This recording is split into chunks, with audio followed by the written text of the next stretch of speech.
you practice also in, out, deep, slow.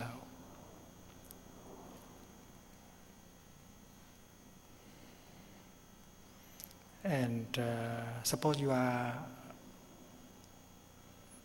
washing the dishes in the kitchen. Yeah, that is the time also to practice in, out, deep, slow, and smile to yourself. Smile to your presence and your dishwashing. Breathing in, I know I am breathing in. Breathing out, I know I am breathing out. And we summarize these two sentences as in, out. Breathe in such a way that you enjoy your in breath and out breath. And then that is the success.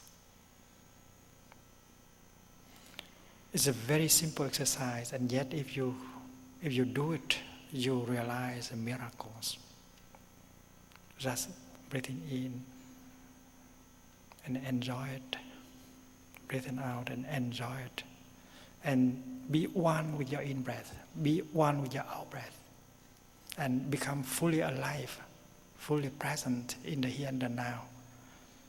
That is nothing less than a miracle that you can produce at any time of your daily life. Breathing in, I know I am breathing in. Breathing out, I know I am breathing out. In, out.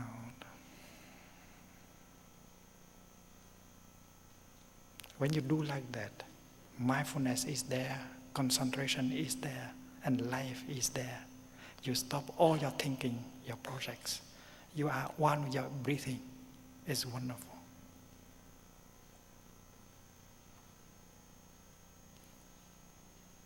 After a few minutes of breathing like that, the quality of your breathing will increase by itself. And you may like to try the second line, deep, slow.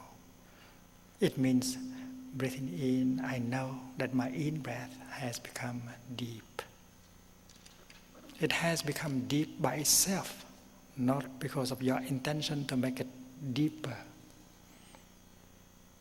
If you practice in, out for some time, naturally your in-breath will become deeper and slower. It cannot be avoided. When mindfulness touches something, it improves the quality of that something. And that is why your breathing has become more harmonious, calmer.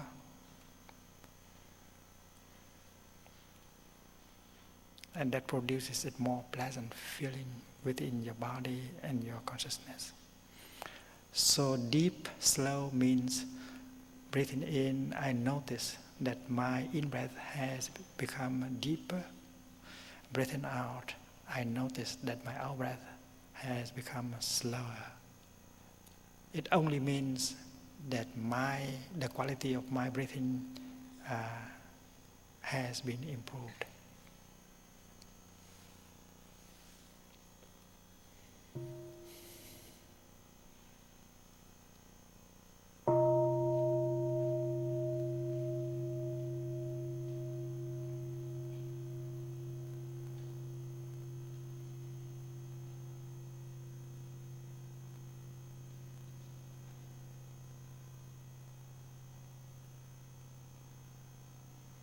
When you begin the exercise, the pleasure is already there with the in, out. And that pleasure grows, continue to grow with your practice of in, out. And now when you come to deep, slow, you know that you enjoy it more. Because now your in-breath and out-breath has become deeper and slower, more calm, more harmonious. And it helps your body to be more calm and more harmonious. and also it has an effect on your consciousness, on your mind. So when you practice deep slow, of course the pleasure is greater.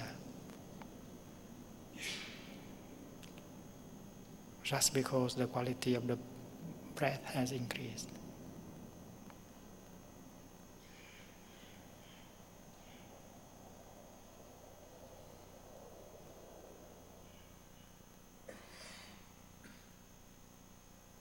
And later on you may try the third line of the gatha. Calm, ease. Breathing in, I feel calm within my body and my mind.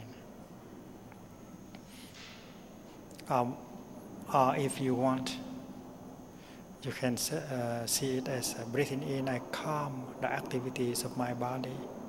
I calm the formation called body. Breathing out, I calm the formation which is called feeling. So this is exactly the practice recommended by the Buddha in the Sutra on mindful breathing.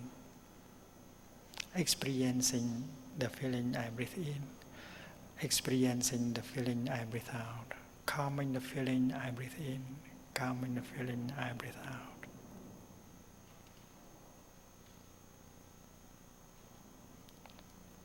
Calm, ease means breathing in, I feel calm within myself. Not only my body is calm, but also my feeling has become calm. So you experience your body, you experience your feeling, and you breathe in and out in order to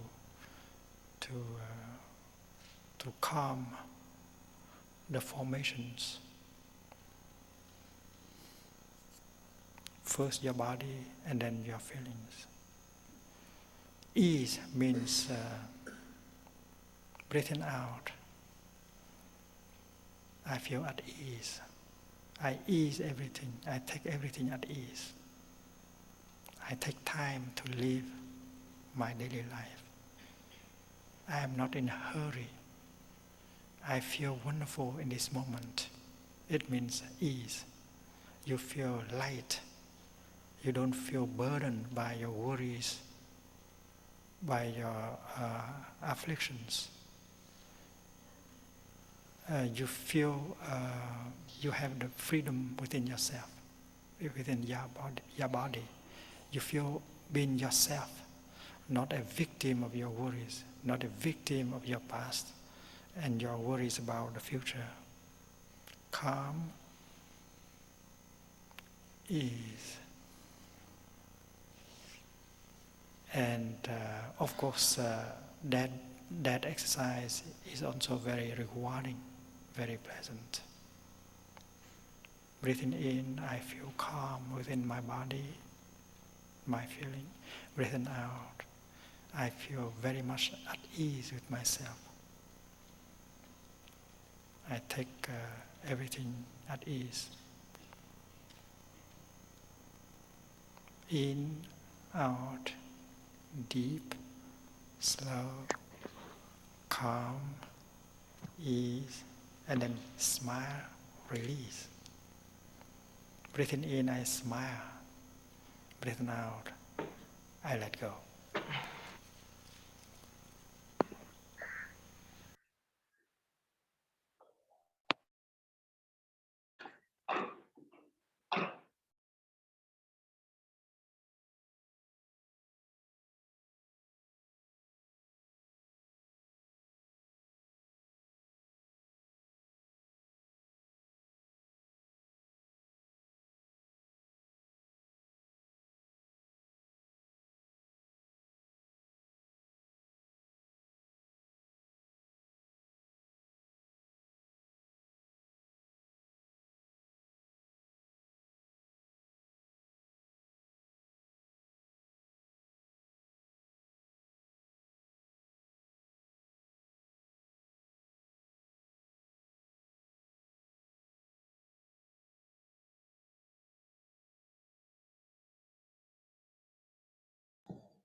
So I have stopped it at around 11th minute. And if those of us who are inclined, I'll share the link also later and we can do the whole or follow the whole teaching. So I thought at this moment maybe it would be nice to reflect either silently or outwardly that why would I do this? What would be my motivation of uh, bringing myself to the breath and doing this practice? Because for every practice one needs effort, and for effort I need willingness. So what would be my motivation? And that we need to check it within, because if we do it only once and forget it for 1 month and 2 months, then it does no good, just like any practice. And the idea is to continue the practice because of whatever my motivation is.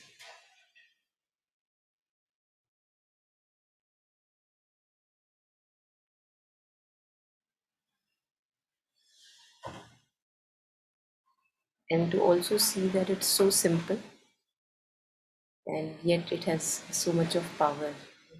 Usually we stick to our thoughts, we stick to our feelings, storylines in the head, whatever outward happenings are there. And this teaching tells us just to stick to the breath and enjoy the breathing and bring the mind back home, which can be done anytime. We don't need any tool for this.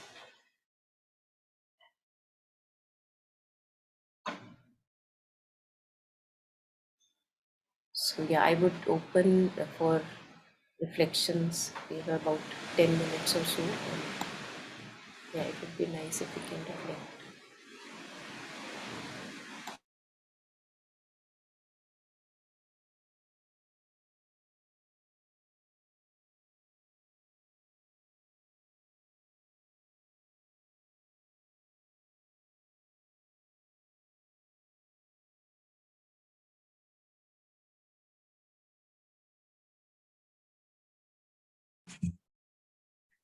Um, you spoke about why we need a practice, basically. So, as we are looking at life more closely, it feels that mindfulness and awareness, like this connection with breath or in general, I mean, that seems to be like kind of the root of a lot of things. Like the opposite of mindfulness, our distracted states, our mechanical existence seems to be the root cause of lot of our misery and chaos and the everyday stress that we say is part of a daily regular normal life.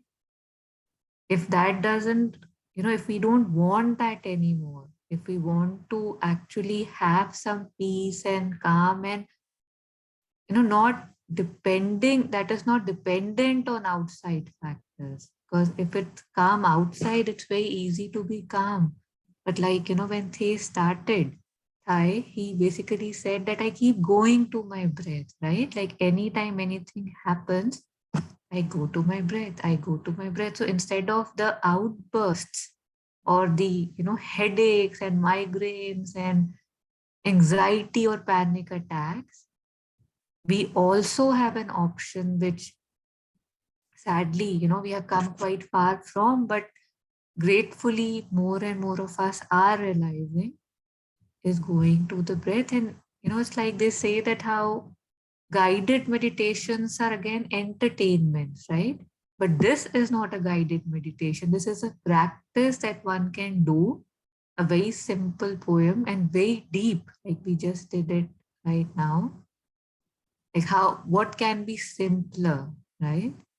And yet I feel that when we are just looking at the breath, sometimes, I don't know, because we have this habit of getting a bit, I don't know, forgive me for saying this, bored, right? Like it just feels monotonous. Like, the mind kind of repulses, can I, today I don't want to do this. So introducing these practices in between, you know how for little kids, when they don't want to do anything, you say, okay, you do this, I'll get you an ice cream, or you do this, I'll give you a new eraser. So I feel like adding such, I don't know, it sounds childish, but these things, these help me kind of motivate myself. Okay, let's do that one, so that at least, the mind can be centered and you can be more there. And the idea is for it to carry, throughout. But this is how we start, right? This is how we begin. Yeah, thank you. Yeah, thank you. And also, I was thinking that how beautiful would it be when these treats, I understand that they have to be given, and because the mind is usually it's habituated to get excited.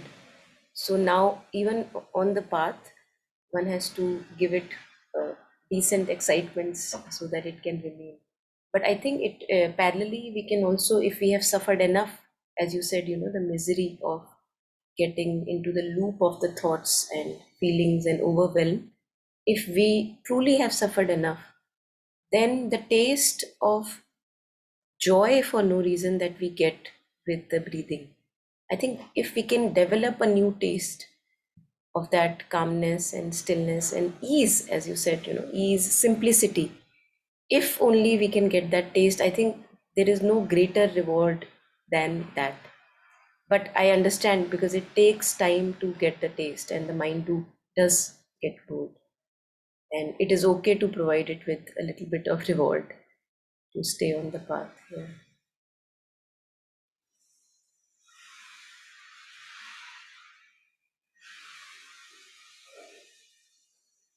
And also to be convinced that haven't I followed the dictates of stories enough, and what have they given me, and if they have given me much, then I would not be convinced.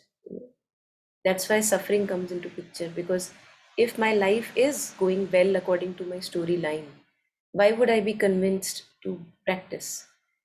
But if I have really suffered enough because of the storyline, the overwhelm of feelings and desires and expectations, and now I want a better life for myself, now because of this suffering, I would be convinced that now it's time for me to have a different life, and I can start the practice, because breathing in and out and becoming aware of the breathing we are always doing, but becoming aware, it actually shifts the consciousness, as Thich Nhat Hanh also says, that it brings the mind to the body, and body is the true home of the mind, where usually the mind is lost in the forest of thought and getting entangled here and there.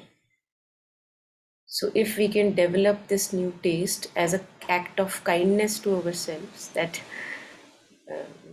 now I would like this simplicity in my life, no matter what my analytical, logical thought may tell me, I would not want to get lost in the random forest of thought, because there I wound and bleed others and myself again and again.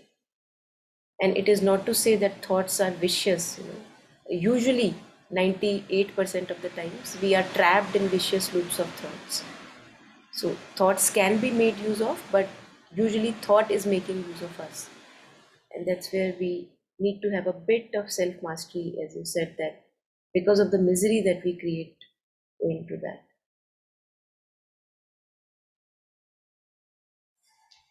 So, yeah, is there anything more anyone wants to share, or we can have 5 minutes of staying with the breath and close after that?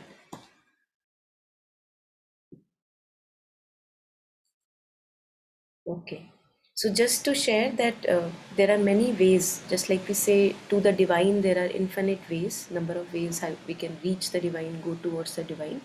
So we start with the dualistic mindfulness, and Thich Nhat Hanh stays with that and does wonders with that.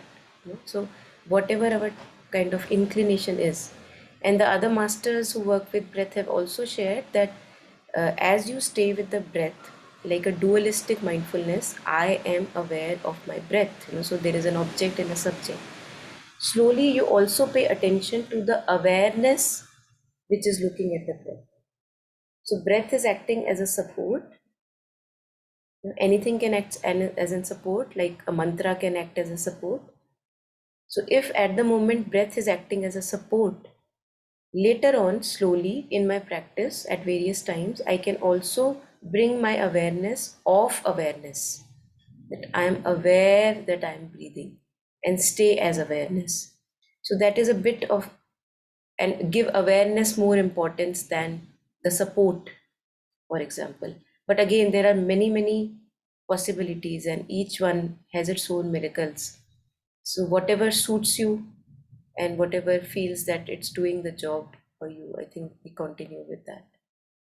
So, we'll just stay with the breath for last 5 minutes. And if we get lost in the forest of thought, we bring our attention to the breath. And after that, we'll close the session.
So closing with Kabir ji's couplet, it says, "Who is the master of your body?